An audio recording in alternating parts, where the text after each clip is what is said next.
मधु। So friends, आज इस video में हम डिस्कस करेंगे कि हम किसी भी चीज़ को याद क्यों नहीं कर पाते हैं, हम किसी भी चीज़ को याद करने में प्रॉब्लम क्यों फेस करते हैं, ये हम डिस्कस करेंगे। एंड देन हम बात करेंगे कि हम अपनी लर्निंग एबिलिटीज़ को कैसे इम्प्रूव कर सकते हैं जिससे हम किसी भी चीज़ को ईजिली याद कर पाएंगे। Okay, so this video is very helpful for you all, so watch this video till the end.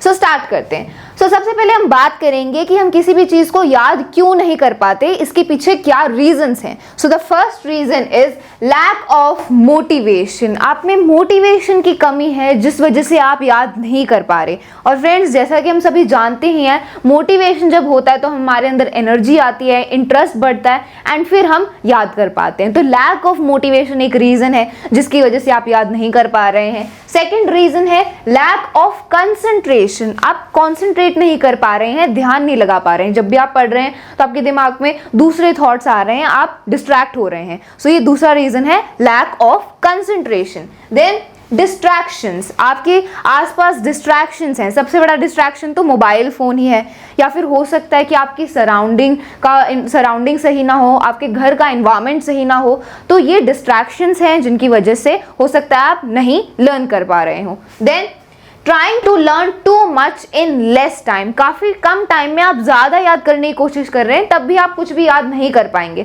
अगर आप रेगुलरली स्टार्टिंग से ही कंसिस्टेंटली थोड़ा थोड़ा याद करते हुए चलेंगे तो आप इजीली याद कर पाएंगे। लेकिन अगर आप कम टाइम में ज़्यादा याद करने की कोशिश करोगे तब आप कुछ भी याद नहीं कर पाओगे। जैसे फॉर एग्जाम्पल, कल आपका एग्जाम है एंड आज ही आप सारे चैप्टर्स को याद करने की कोशिश कर रहे हो, सारे सिलेबस को याद करने की कोशिश कर रहे हो, तो आप कुछ भी याद नहीं कर पाओगे। ओके, सो ये फोर्थ रीजन है। Then no plan. आपका कोई प्लान नहीं है, कोई प्लान नहीं है, आप ऐसे ही याद करते हुए आगे बढ़ रहे हो, तब भी आप याद करने में प्रॉब्लम फेस करोगे। एक प्रॉपर प्लान होना चाहिए, उस हिसाब से आपको अपने याद करते हुए आगे बढ़ना है कि इतने टाइम में मैं इतना लर्न करूंगा, इतने टाइम में इतना लर्न करूंगा। So there should be a proper plan. तो अगर आपका प्लान नहीं है, ये भी एक रीजन है कि आप याद नहीं कर पा रहे हैं। ठीक है, तो ये हमने रीजंस डिस्कस कर लिए जिनकी वजह से हो सकता है आप याद नहीं कर पा रहे हो। अब हम कुछ पॉइंट्स के बारे में डिस्कस करेंगे जिनसे आप अपनी लर्निंग एबिलिटीज को इंप्रूव कर सकते हैं एंड किसी भी चीज को इजीली याद कर सकते हैं। So let's discuss. First point है your aim should be clear. आपको अपना एम बिल्कुल अच्छे से क्लियर होना चाहिए कि आप वो पर्टिकुलर चीज क्यों याद कर रहे हो। और सिर्फ शॉर्ट टर्म एम नहीं कि मैं तो क्लास टेस्ट में अच्छा स्कोर करना चाहता हूँ, अपने प्री बोर्ड एग्जाम में, बोर्ड एग्जाम में अच्छा स्कोर करना चाहता हूँ इसलिए याद कर रहा हूँ। नहीं, आपको अपना लॉन्ग टर्म एम क्लियर होना चाहिए कि अभी मैं इस कॉन्सेप्ट को समझ रहा हूँ, इसे याद कर रहा हूँ, आगे क्लासेस में मुझे इसका फायदा होगा, फिर मैं इस कॉम्पिटिटिव एग्जाम को क्रैक करूंगा। तो जो भी आपका लॉन्ग टर्म एम है वो आपको क्लियर होना चाहिए। ठीक है, तो अगर आपको अपना लॉन्ग टर्म एम क्लियर होगा कि आप आगे क्या करना चाहते हो, फिर आपके अंदर खुद ब खुद मोटिवेशन आएगा, इंटरेस्ट डेवलप होगा एंड देन आप उस चीज को इजीली याद कर पाओगे। ठीक है, so this was the first point, your aim should be clear. Then next point है मेक अ रियलिस्टिक प्लान। एक रियलिस्टिक प्लान बनाना बहुत इंपॉर्टेंट होता है। अगर आप एक बिना प्लान के लर्न करोगे तो फिर आप लर्न नहीं कर पाओगे। एक प्लान के अकॉर्डिंग लर्न करो कि इतने टाइम में, इतनी टाइम लिमिट में मैं इतना याद करूंगा, दिन दैट एंड दिन दैट। तो ऐसे प्लान के अकॉर्डिंग अगर आप लर्न करोगे then you will be able to learn it more easily. And एक रियलिस्टिक प्लान बनाना बहुत इंपॉर्टेंट है, मतलब ऐसा प्लान जो आप फॉलो कर पाओ। क्योंकि कई बार ऐसा होता है कि हम प्लान तो बना लेते हैं कि हाँ मैं इतने टाइम में इतना याद करूंगा, इतने टाइम में इतना याद करूंगा, लेकिन फिर हम उसको फॉलो ही नहीं कर पाते, तो उसका कोई फायदा नहीं है। ऐसा प्लान होना चाहिए जिसको आप फॉलो कर पाओ, एक रियलिस्टिक प्लान होना चाहिए।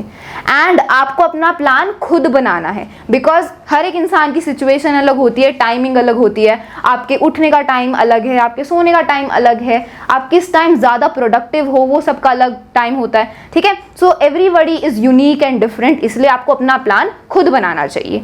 एक कॉमन टाइम टेबल, एक कॉमन प्लान तो आपको अवेलेबल हो जाएगा, उस पर हमने भी वीडियो बनाया हुआ है कि क्या स्ट्रैटेजी होनी चाहिए, क्या प्लान होना चाहिए। लेकिन जब आप स्कूल से आते हो और आप पढ़ रहे हो, सेल्फ स्टडी कर रहे हो, किस टाइम आप ज़्यादा प्रोडक्टिव हो, तो वो प्लान आप अपना खुद बनाओगे। ठीक है, so make your own realistic plan. Then next point है do active learning. Active learning क्या होता है? जब हम एक्टिवली लर्निंग के प्रोसेस में इन्वॉल्व होते हैं, इंगेज्ड होते हैं, उसे एक्टिव लर्निंग बोलते हैं। एक्टिव लर्निंग में आप डिस्कशन करते हो, बोल बोल के याद करते हो, या फिर किसी को पढ़ा के याद करते हो। ठीक है, आप बोल बोल के याद कर सकते हो, या फिर आप अपने छोटे भाई बहन को पढ़ा सकते हो।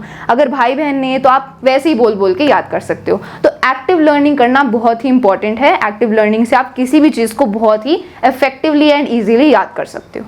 ठीक है, नेक्स्ट पॉइंट है take breaks and adequate rest. बीच बीच में ब्रेक्स लेना एंड एडुक्वेट रेस्ट लेना बहुत ही इंपॉर्टेंट है। ठीक है, जैसे मान लो फॉर एग्जांपल आपने आधा घंटा 40 मिनट पढ़ाई किया, फिर 5-10 मिनट का ब्रेक ले लिया, फिर आपने पढ़ाई किया, फिर ब्रेक लिया। तो ऐसे अगर आप बीच बीच में ब्रेक लोगे then you will be able to learn more quickly. And इस पर रिसर्च भी हुई थी, ये साइंटिफिकली प्रूवन है कि जब हम ज़्यादा कंटिन्यूस लॉन्ग टाइम तक जब हम याद करने की कोशिश करते हैं तो हमारा ब्रेन उसको इतना जल्दी याद नहीं कर पाता। अगर हम ब्रेक्स ले लेके याद करेंगे then will be able to learn it more quickly.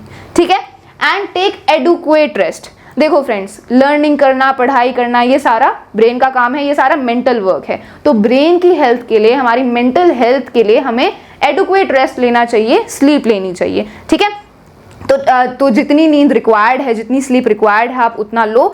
And जब आप पढ़ रहे हो, जिस टाइम आप लर्न कर रहे हो, उस टाइम पूरा 100% फोकस के साथ प्रोडक्टिव होके बिना किसी डिस्ट्रैक्शन के लर्न करो। ठीक है, जितना रेस्ट जरूरी है उतना रेस्ट लो। एंड जब आप लर्न कर रहे हो उस टाइम आपको पूरा प्रोडक्टिव होके लर्न करना है।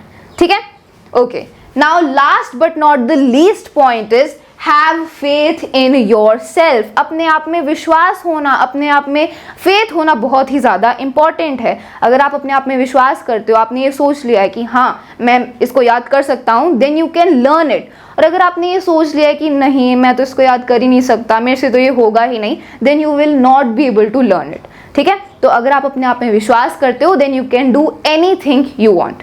ठीक है, so have faith in your self.